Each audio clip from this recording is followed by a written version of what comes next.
Hello, friends. Welcome back to Flavors and Knowledge, the podcast where we explore food, culture, and the science behind what we eat. I'm your host, Chef Walter. In this episode, we're diving into a topic that has been raising concerns in the food world. It's called the microplastics. They are tiny, they are everywhere, and they are making their way into our diets. And so let's break this down in three essential things that you need to know about microplastics. First of all, what are microplastics and where do they come from? Microplastics are tiny plastic particles, usually less than 5 millimeters in size. They come from a variety of sources: broken down waste, synthetic fibers from clothing, and even microbeads once used in personal care products. And over time, plastics degrade due to sunlight, heat, and mechanical stress, breaking down into smaller and smaller particles. And here's the kicker. Once they are in the environment, they don't just disappear, they actually accumulate. Are microplastics getting into our food? Well, that's a really interesting question.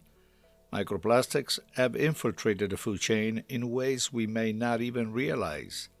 Studies have shown that in seafood, in bottled waters, salt, honey, beer, and even fresh produce, we can find microplastics. If you think that fish and shellfish ingest microplastics in the ocean, and when we eat them whole like oysters or sardines, we are consuming those particles as well. But it doesn't stop at seafood. Plastic in soil and water affect crops, and even the packaging that we use can shed microplastic into food. In short, we are likely consuming plastic in small doses every day, even though we really don't realize it. What does this mean for our health? Well, this is where things get a little bit murky. While research is still ongoing, early studies suggest that microplastics could carry harmful chemicals, disrupt hormones, and even cause inflammation when they accumulate in the body. Scientists are concerned about long-term exposure, and while the exact risks are not fully known, minimizing our intake of microplastics seems like a wise precaution.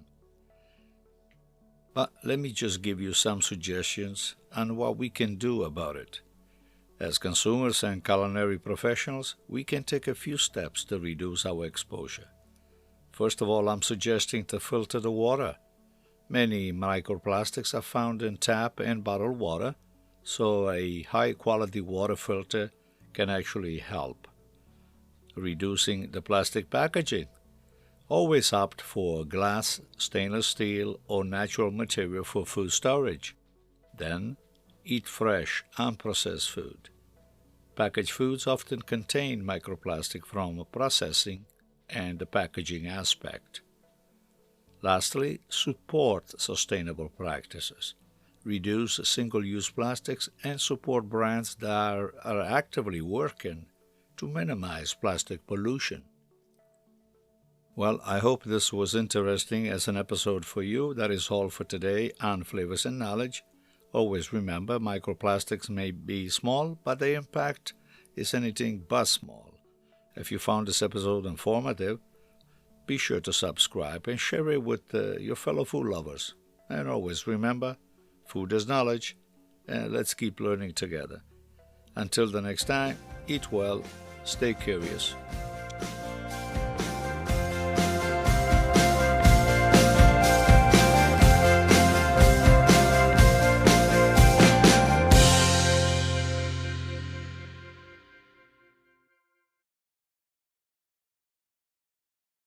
Experience the richness of Italy with Chef Walter's sustainable culinary tours, where food, wine, history, and culture come together in an unforgettable journey. Designed by the chef himself, these exclusive tours take travelers beyond the typical tourist path, offering authentic experiences in Italy's most celebrated regions. Savor locally sourced cuisine, taste world-class wines straight from the vineyards, and explore historic sites that tell the story of Italy's culinary heritage. With a focus on sustainability, Chef Walter has hand-picked partners who prioritize tradition, quality, and environmental responsibility. Join a tour that's more than just a trip. It's a deep dive into Italy's soul. Reserve your spot today and indulge in an extraordinary culinary adventure.